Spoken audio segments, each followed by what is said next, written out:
There is a story the United States tells about itself, and most of the world has learned to tell it too.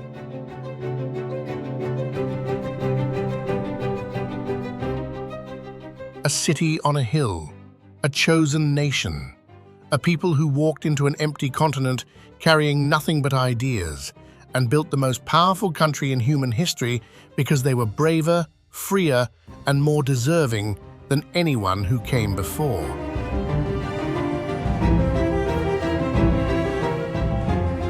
It is a good story, and like most good stories, parts of it are true. Americans did build something without precedent. They did invent a form of government that the rest of the world spent 2 centuries copying. The ambition was real. The work was real. But destiny is the explanation winners reach for after the fact. It is the word you use when you would rather not look too closely at the luck and the cost. Because in 1776, there was almost nothing here to suggest what was coming.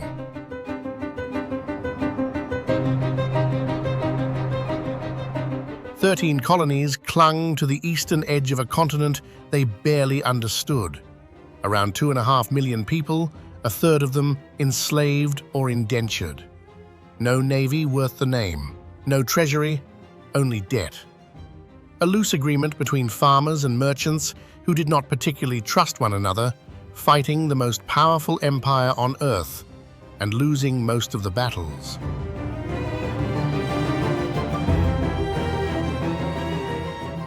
"169 years later, that same country would emerge from a world war manufacturing more than half of everything made on the planet. It would hold 2/3 of the world's gold. It would be the only nation on Earth in possession of a weapon that could end a city in a single afternoon. How does that happen? How does the weakest player at the table become the one who owns the table?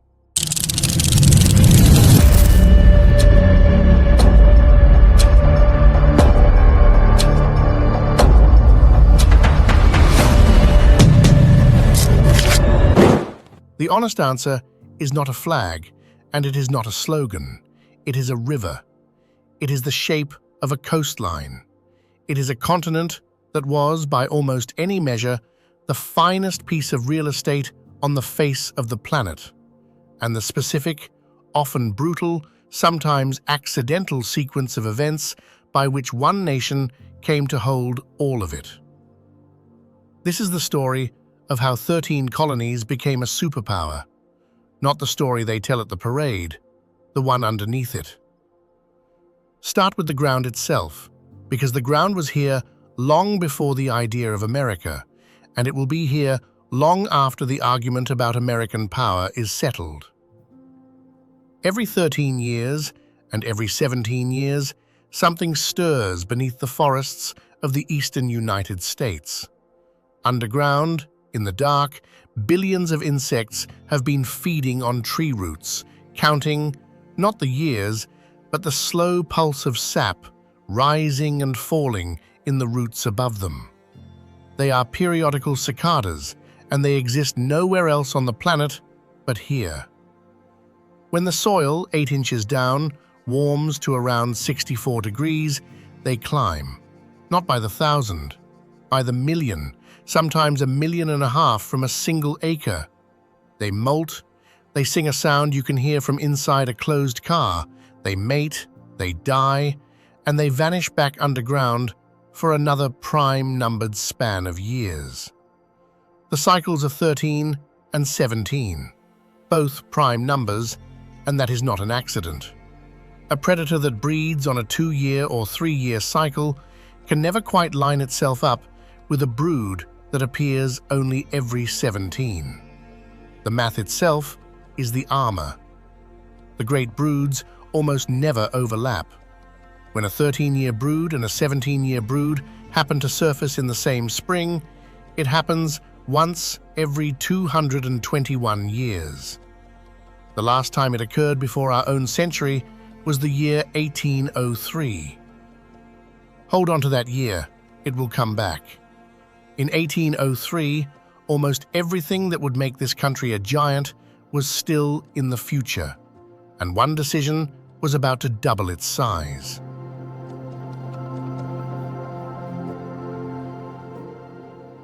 First, though, look at how small it began.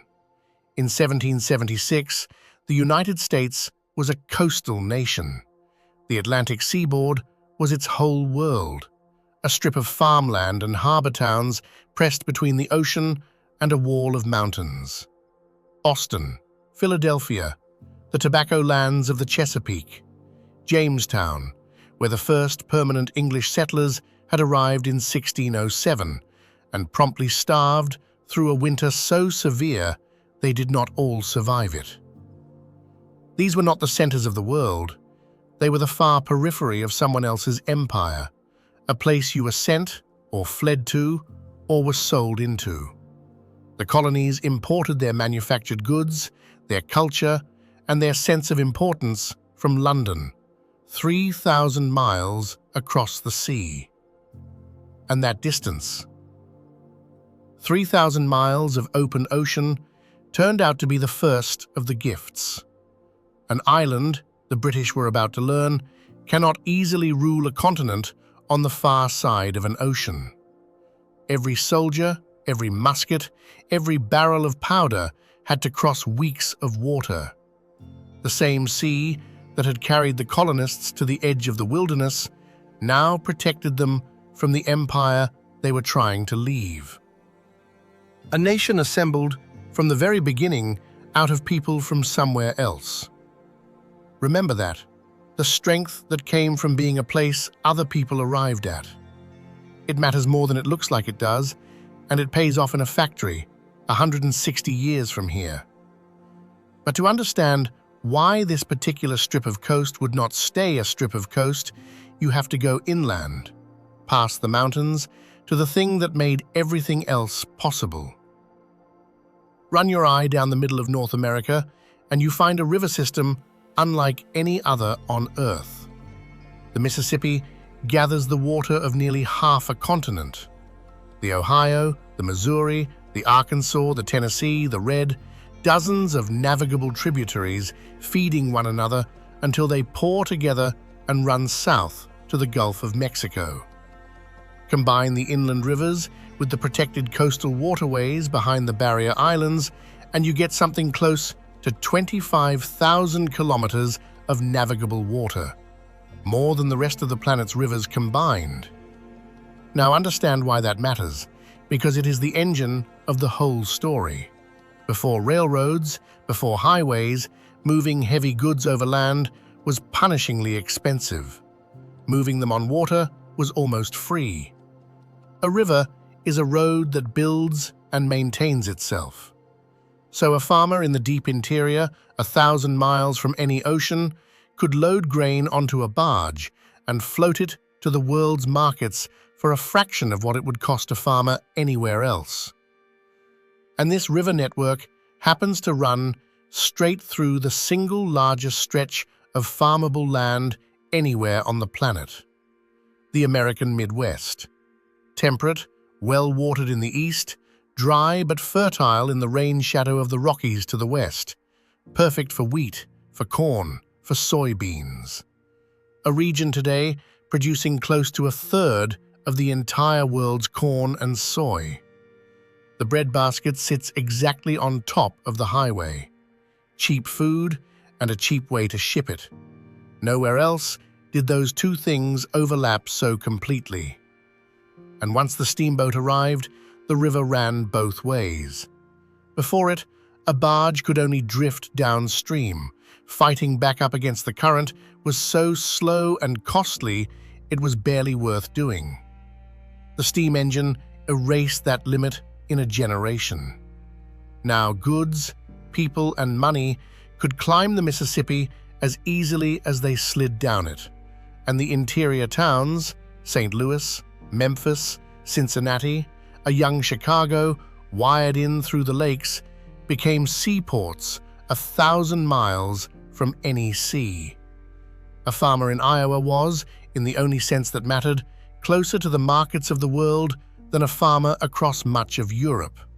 The continent had turned its own middle into a coastline.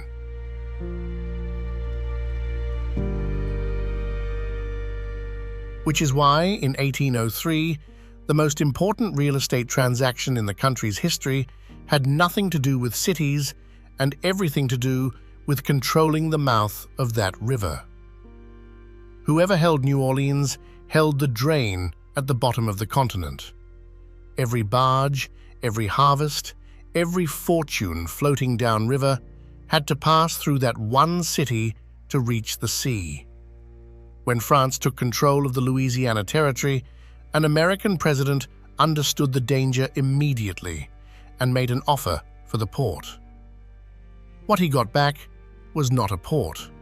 Napoleon, broke and distracted by war in Europe, offered to sell the entire territory, 828,000 square miles of it, for about $15 million, roughly 3 cents an acre.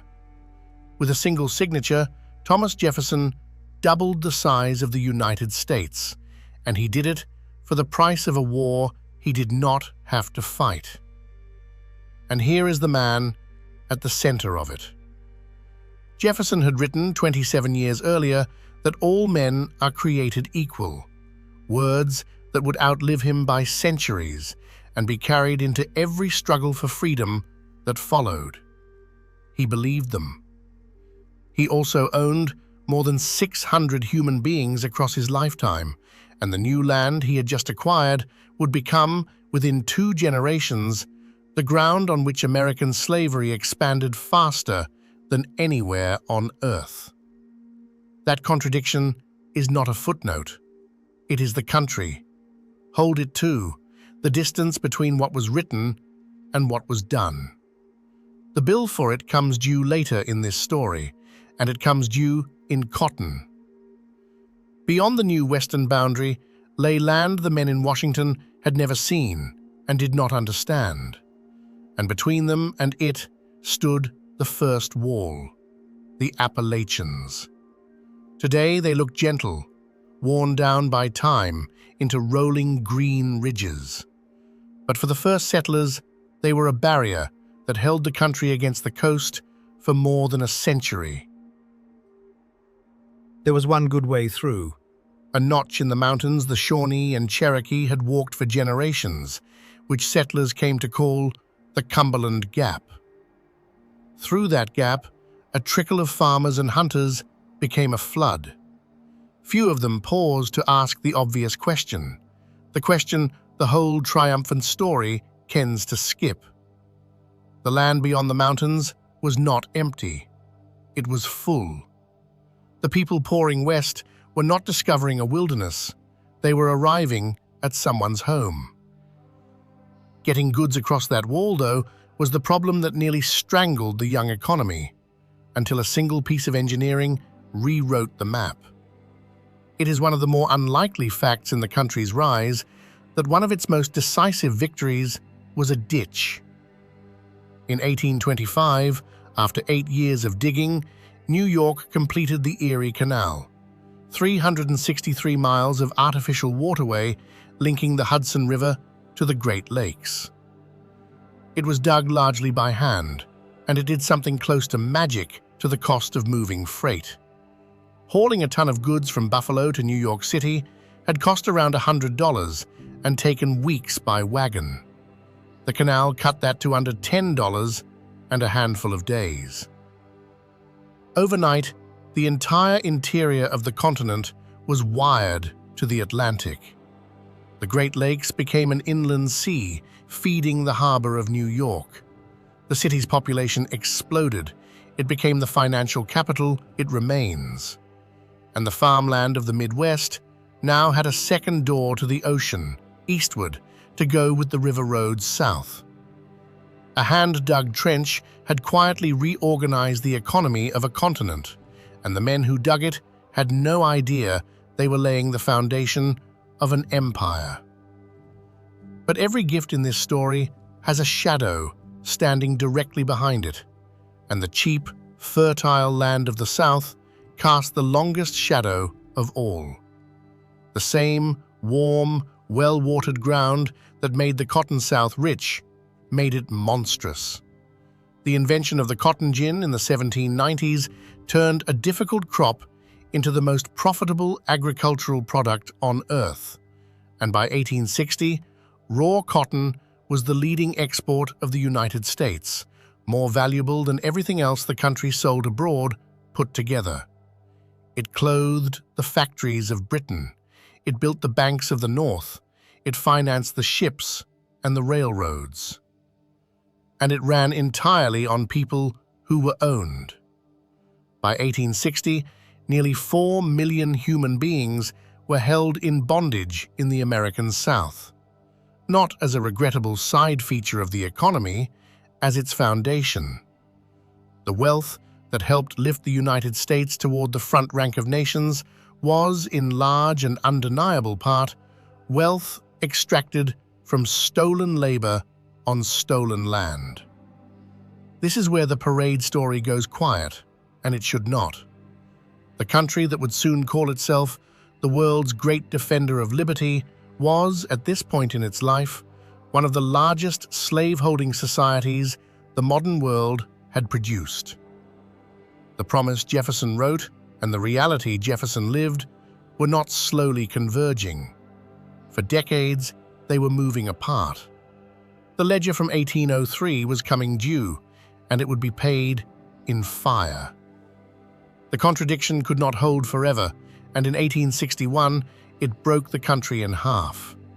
11 southern states, determined to preserve the system of human bondage their wealth depended on, tried to leave. The war that followed was the deadliest in the nation's history. By the best modern estimates, somewhere around 750,000 dead in a country of barely 30 million people. A nation that had spent 90 years assembling itself now spent 4 years tearing at its own body. And here is the strange turn inside that catastrophe. The fight to hold the country together and to end slavery within it also forged the very machine that would one day make it a superpower. To win, the North threw its young industries into overdrive, its railroads, its iron foundries, its arms makers, its banks. The federal government, for the first time, organized the economy on a national scale, printed a single national currency, and bound the country's finances into one system. The Union that came out of the war in 1865 was not merely whole again. It was, for the first time, a single nation, and an industrial one. Slavery was abolished, but the promise remained only half kept. The freedom won on paper would be denied in practice across the South for another 100 years. The country had paid in blood to close one crack in its founding contradiction, and found the crack ran deeper than any war could reach. It would have to be fought over again and again by people not yet born. Yet the machine of expansion did not slow. If anything, it accelerated, and it turned west onto the great grasslands at the heart of the continent. The Great Plains were not empty either. They held one of the largest concentrations of wild animals the planet has ever known. Before the 19th century, somewhere between 30 and 60 million American bison moved across these grasslands in herds so vast that a single herd could take hours, even days, to pass a single point. 2,000 pounds of muscle, 6 feet at the shoulder, the keystone of the entire prairie. And for the Lakota, the Blackfeet, the Comanche, the Cheyenne, not a resource, but the center of the world. Food, shelter, tools, ceremony. For some Plains nations, the bison were quite literally the first people.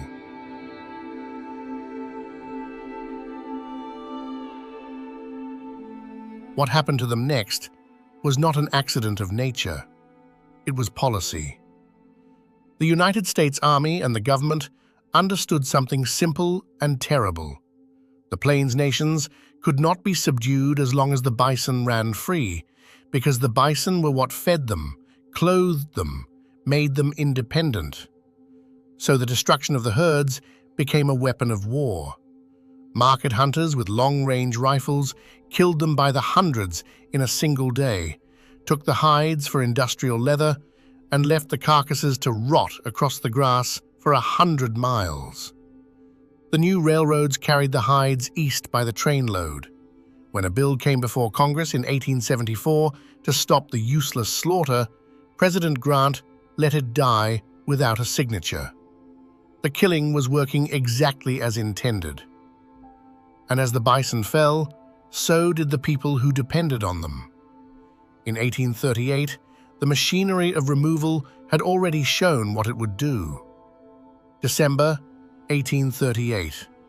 In the cold, the United States military marches roughly 16,000 Cherokee people more than 1,000 miles westward, out of their ancestral lands in Georgia and the Carolinas toward a territory they have never seen. They have farms, they have a written language, a constitution, a newspaper. They have won their case in the Supreme Court of the United States, and the government removes them anyway. By the time they reach the end of the road, about 4,000 of them are dead. 1 in 4. They remember it afterward as the Trail of Tears. It was not one tribe, and it was not one march. Across the 1830s and 40s, around 60,000 people of the southeastern nations were driven west under the Indian Removal Act, signed in 1830. The land they left became cotton fields. The land they were sent to would be taken from them again, later, when it too proved valuable. This is the part of the story for which there is no comfortable resolution, and it does not deserve one. The continent that made the United States rich was not found. It was taken, person by person, nation by nation, and the taking was the price of the power.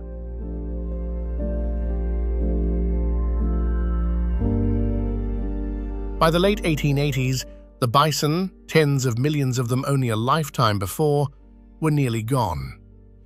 In the Yellowstone country, the last wild herd in the United States had collapsed to around 24 animals.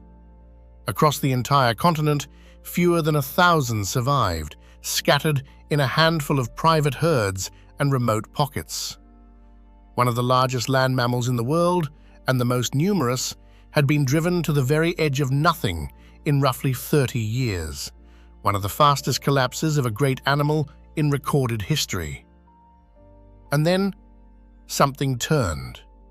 Not because of a government at first, but because of a handful of people who could not stand to watch it end.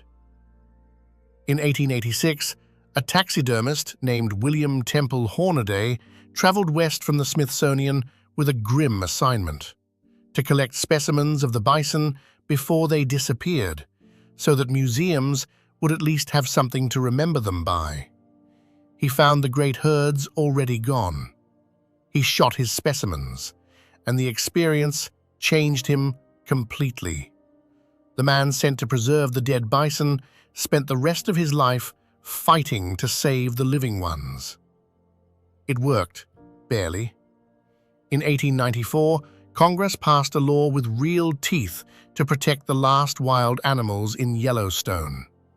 Private ranchers who had quietly captured calves began breeding them back.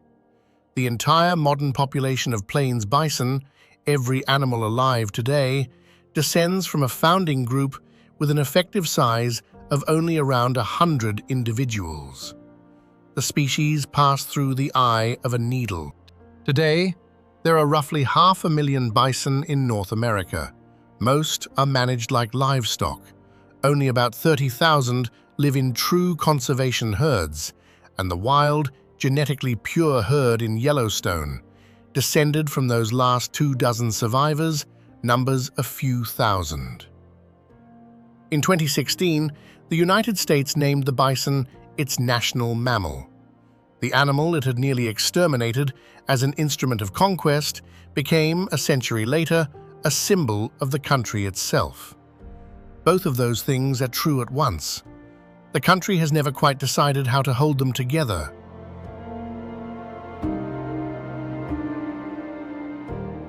What finally stitched the conquered continent into a single nation was iron, and the day they finished it, they knew it mattered enough to mark the spot. May 10th, 1869.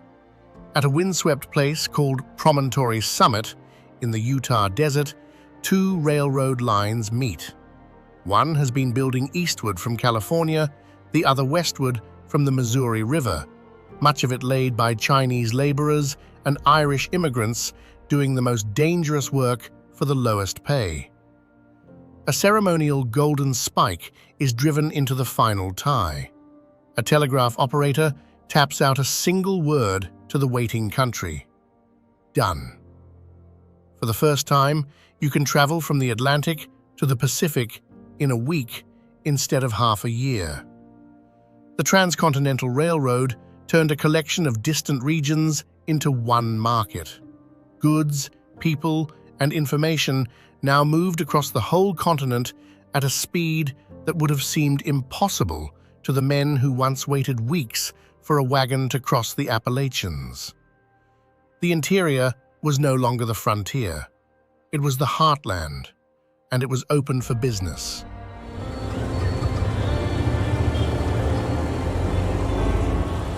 By then, the map had reached its modern shape, and a startling amount of it had arrived in a hurry. Consider the Southwest, the deserts, the Rio Grande, the long border with Mexico. A vast share of it, including California, Arizona, New Mexico, and more, had belonged to Mexico within living memory. In 1848, after a brief and one-sided war, the United States took it, around 500,000 square miles, more than half of Mexico's national territory, in a single treaty. Sit with the scale of that for a moment. Land that is now utterly central to the American story, the deserts of the Southwest, the coast of California, the cities that would become engines of the modern economy, was acquired in 2 years from a neighbor by force. The heartland of a nation is rarely as old or as inevitable as it feels. Much of America's was an acquisition, and a recent one. And the timing of that particular acquisition was almost suspiciously good. Because just days before the treaty was signed, before anyone in Washington knew, something had been found in the hills of Northern California. Gold. In a riverbed at a sawmill in January of 1848, the news, when it spread, set off one of the largest voluntary migrations in human history. Within a couple of years, hundreds of thousands of people poured into California from the eastern states, from Mexico, from China, from Europe and South America and Australia. A sleepy bay became the instant city of San Francisco. And the country that had spent its whole life facing the Atlantic suddenly had a second great coastline on the far side of the continent, facing the largest ocean on the planet. That second coast would matter enormously in the century to come. The deep, sheltered harbors, San Francisco Bay, San Diego, Puget Sound, gave the nation a window onto Asia and a place to build a Pacific Navy. A country protected by 2 oceans is hard to invade. A country with great ports on both of them can reach the whole world. The United States now had both. It had become, almost without noticing, a maritime power with the safety of an island and none of an island's weaknesses. The acquisitions did not stop at the obvious. In 1867, the United States bought Alaska from Russia for around $7 million, close to 2 cents an acre, a purchase mocked at the time as a frozen folly, until gold and then oil were found beneath it. It reached across the Pacific and took the harbors of Hawaii, more than 2,000 miles from its own shore. By the end of the century, it had pushed Spain out of the Caribbean and the Philippines, and discovered almost with surprise that it had become an overseas empire, despite having been founded by people who fled one. And folded inside this enormous territory were wonders that had nothing to do with conquest at all. The slow, green sprawl of the Everglades, the volcanic peaks of the Cascades, and a canyon in Arizona where a single river has cut nearly 2 billion years of the Earth's history into the rock, layer by patient layer. A country still measuring its own age in decades had come to hold landscapes that measured theirs in eons. It would take Americans some time to notice the difference between owning a thing and understanding it. Even the wildlife of this enormous new country carries the same double story, the brush with disaster and the strange, stubborn recovery. Look up. The bald eagle has been the symbol of the United States since 1782, when it first appeared on the national seal, chosen for its power and its range, which spans the entire continent. And yet by the middle of the 20th century, the bird on the nation's emblem was nearly gone from the nation itself. The culprit was a pesticide called DDT, sprayed across American farmland after the Second World War. It washed into the water, into the fish, into the eagles that ate the fish, and it thinned their eggshells until they cracked under the weight of the parent. By the early 1960s, only a few hundred breeding pairs remained in the entire lower 48 states. The national bird was sliding toward extinction in plain sight. What saved it was a series of specific decisions: banning DDT in 1972, the Endangered Species Act the following year, decades of protection. The American alligator, hunted to near collapse in the southern swamps, was pulled back the same way and became one of the first creatures ever removed from the endangered list because it had genuinely recovered. The eagle followed. Today, there are well over 300,000 bald eagles across the country. The symbol survived because at the last possible moment, the country chose to let it.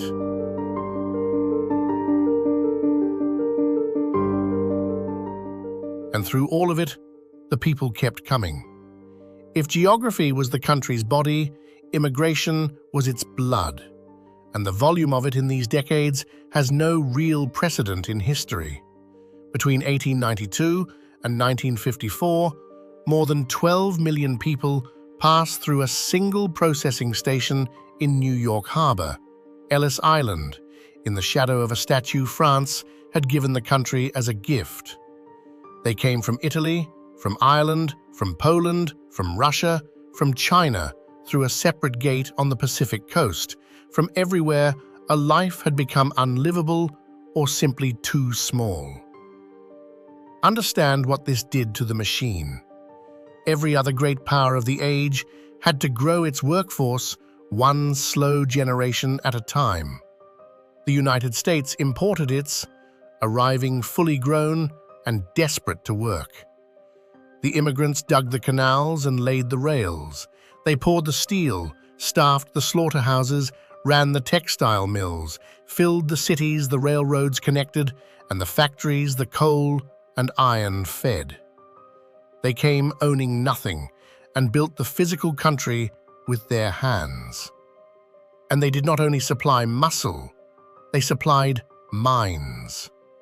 The man who would later organize the single greatest production effort in human history was himself an immigrant. So were countless engineers and inventors, and in the years just ahead, the physicists fleeing Europe who would hand the United States the most powerful weapon ever made. The country told itself a story about self-made men. The truer story is that it was made and remade by people who had only just arrived, and who were often treated, on arrival, as a problem to be managed rather than the engine they actually were. What those hands built in the decades after the Civil War was an industrial machine the world had never seen, and it rose on what lay under the ground as much as what grew on top of it. The same continent that held the best farmland also held some of the richest deposits of coal and iron ore on the planet, often within reach of the same rivers and lakes that could carry them, almost for free, to a furnace. Put coal, iron, and cheap water transport in the same place, and you get steel. Around the city of Pittsburgh, where three rivers meet, that combination produced an industrial heartland that by the turn of the century was pouring out more steel than Britain and Germany, the two leading industrial powers of Europe, put together. A Scottish immigrant named Andrew Carnegie, who had arrived as a penniless boy, built much of it, then sold his steel empire for a fortune that made him one of the richest men who has ever lived. Steel became the skeleton of the modern country, the rails, the bridges, the first towers climbing into the sky over Chicago and New York. And then, beneath the southern plains, came the other foundation of the century to come. In 1901, near Beaumont, Texas, a drilling crew struck a reservoir of oil so vast that the well blew a column of crude more than 100 feet into the air and ran wild for 9 days before anyone could cap it. Spindletop, they called it. It announced that the United States was not only the world's farm and the world's furnace, it was about to become the world's fuel tank. This mattered more than anyone standing in that spray of oil could have known. The wars of the coming century would be decided as much by fuel as by courage. And for the first half of that century, the United States produced more oil than the rest of the world combined. When the tanks and trucks and aircraft of the Second World War needed something to burn, an extraordinary share of it came out of American ground.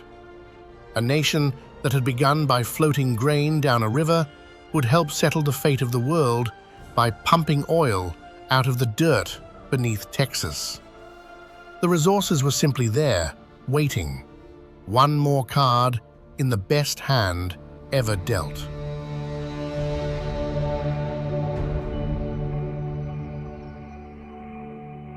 By the dawn of the 20th century, then, the pieces were all on the board. The richest farmland on Earth, the best river system on Earth, 2 oceans for protection, deep harbors on both. A continent's worth of coal, iron, timber, and soon, oil. A flood of immigrant labor arriving through New York Harbor by the millions, and no serious rival anywhere on its own landmass. Here is the part the destiny story gets backward. America did not become powerful because Americans were uniquely virtuous. America became powerful because it had been handed the single best hand of geographic cards ever dealt, and then spent a century playing that hand with a ruthlessness it prefers not to remember. A geographer once said, the United States had only 3 neighbors that mattered: Canada, Mexico, and fish. To its north and south, nations too weak or too friendly to threaten it. To its east and west, thousands of miles of open water. That margin of safety is the luxury behind almost everything. It gave the country the time and space to argue with itself, to make mistakes, to build institutions slowly, free from the constant existential threats that shaped and broke so many others. Most nations in history have lived with an enemy at the gate. America, almost alone, did not. And that safety bought something real with the time it gave. It is easy, telling the harder story, to forget that the United States did build something genuinely new on top of its lucky ground. It wrote a constitution that has held for more than 2 centuries, longer than almost any other on Earth. It built institutions that, imperfectly and only after a civil war, learned to pass power from one faction to another without the army deciding the outcome. It made a habit, most of the time, of arguing rather than shooting. Other nations had ideas just as fine and watched them swept away by an invasion or a coup. The difference was rarely that Americans were wiser. The difference was that the oceans gave them room to fail and recover and try again, to work on the Union, as one historian put it, largely free from the crises that broke so many others. The genius and the geography are not rivals in this story. The geography is what let the genius survive its own mistakes.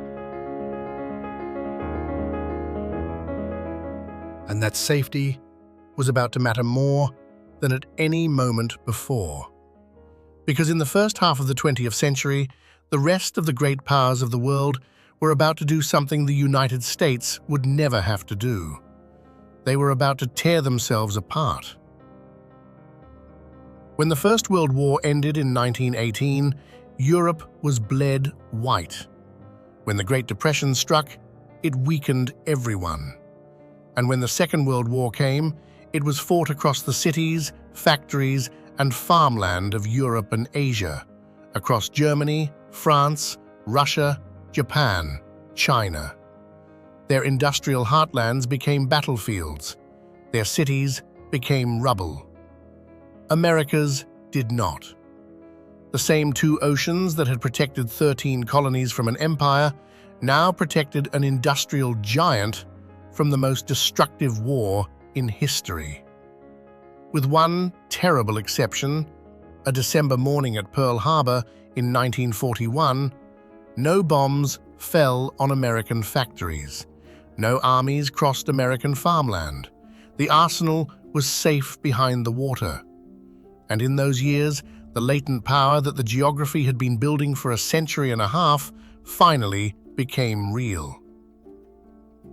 This is the moment the whole story has been moving toward.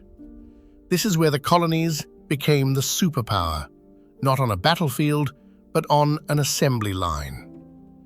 When the United States entered the war at the end of 1941, it already had the largest industrial economy in the world, but it was making cars, refrigerators, radios. What happened over the next 4 years has no real parallel. The country took the most sophisticated mass production system ever built and pointed all of it at one task.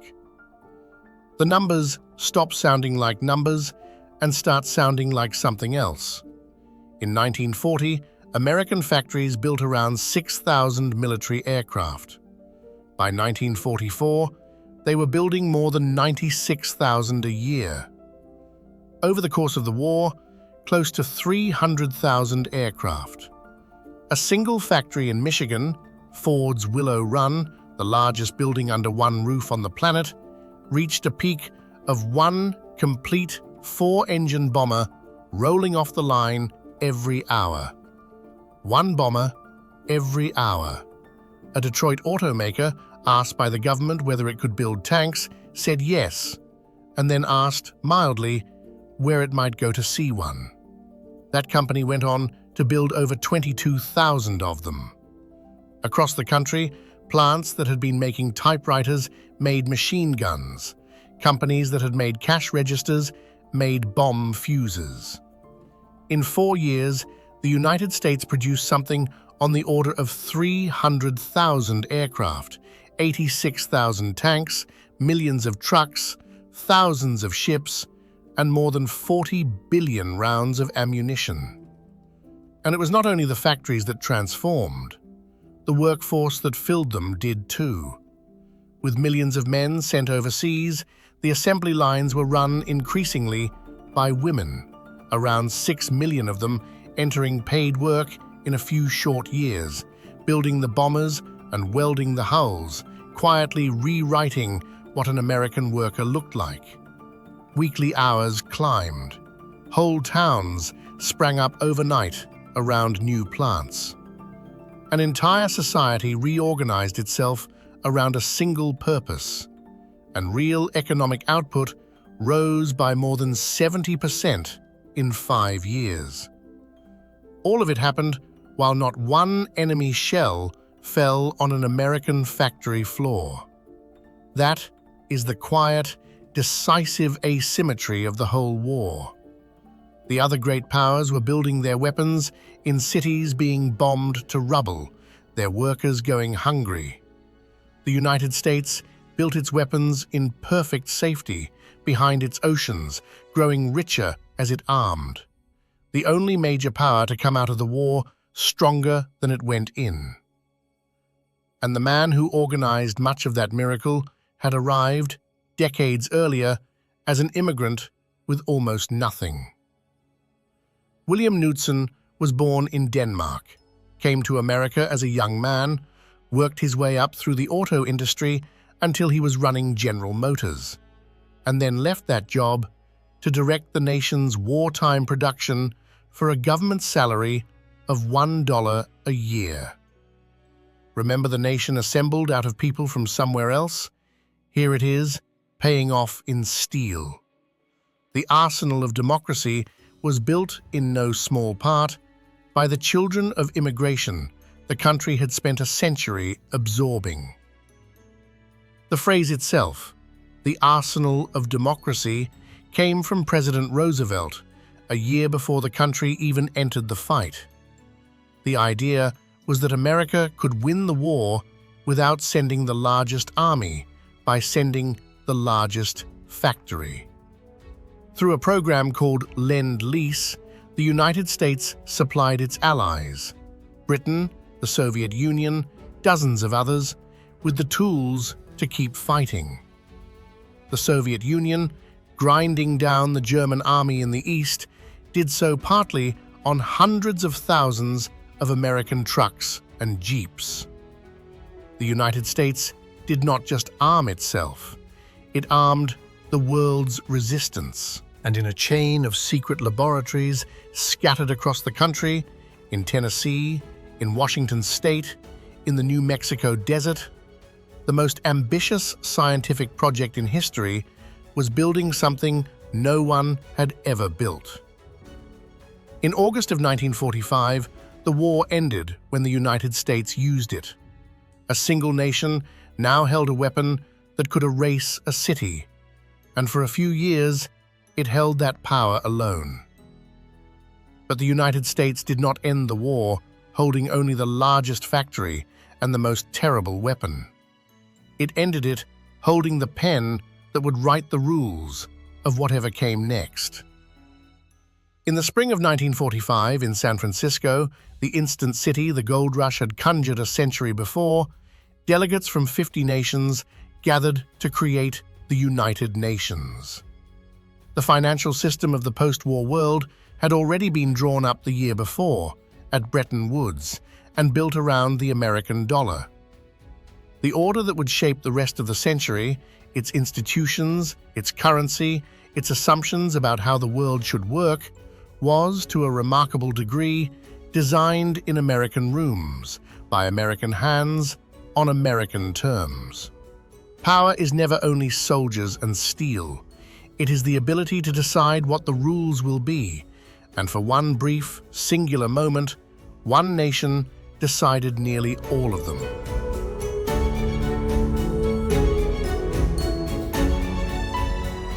When the dust settled in 1945, look at what the 13 indebted colonies had become. The United States was manufacturing more than half of all the goods made on the entire planet. Its exports were over a third of the world's total. It held roughly 2/3 of the world's gold reserves. And remember, far back at the start, the small, humiliating fact that American money had once been an afterthought beside the mighty British pound.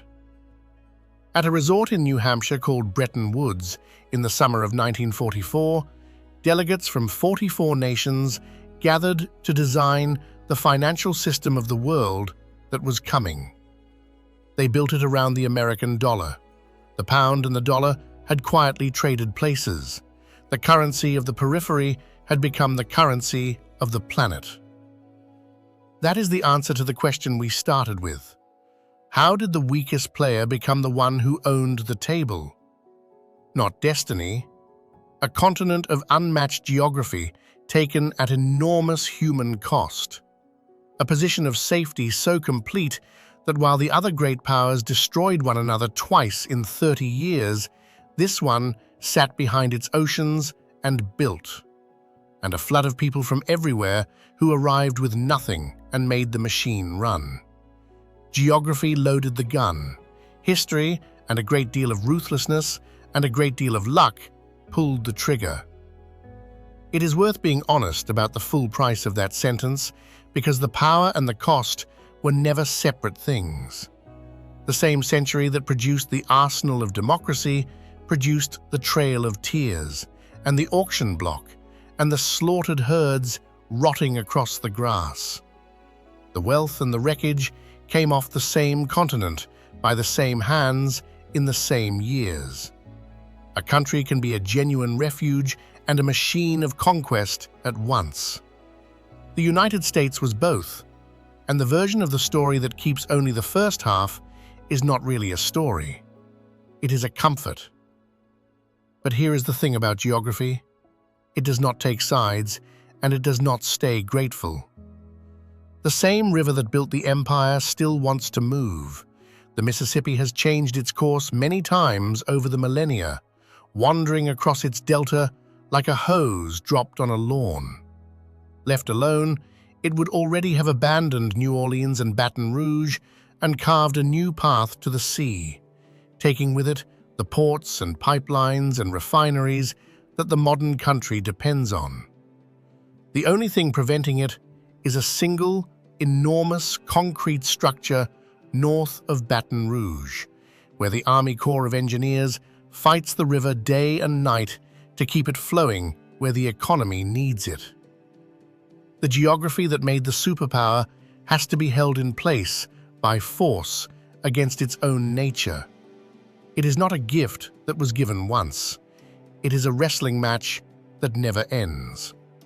And the cicadas are still down there, in the dark, counting the slow rise and fall of the sap. The next time the great broods surface together, 13 years and 17 years aligning once more, will be the year 2045. 2 centuries almost to the year after they last emerged together in 1803, when a young Jefferson doubled a fragile country he would not live to see become a giant. They have no idea there is a country up here. They were here long before it, counting time on a clock that has nothing to do with empires. They will be here, surfacing on their prime-numbered schedule, long after the present argument about American power has been answered one way or another. The land is older than the nation, and it is more patient than the nation, and in the end, it keeps a longer memory.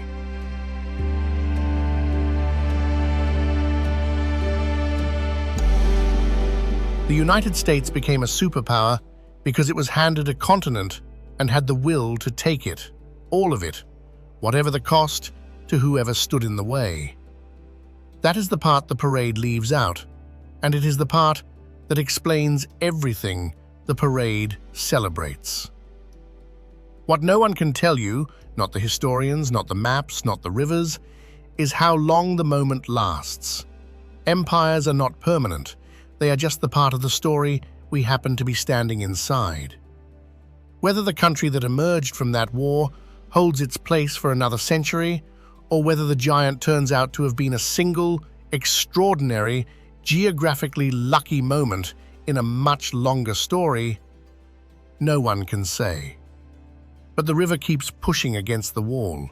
The cicadas keep counting, and the question of what this country does with the power it was given by luck, by labor, and by conquest is not a question the past can answer. That one is still being written.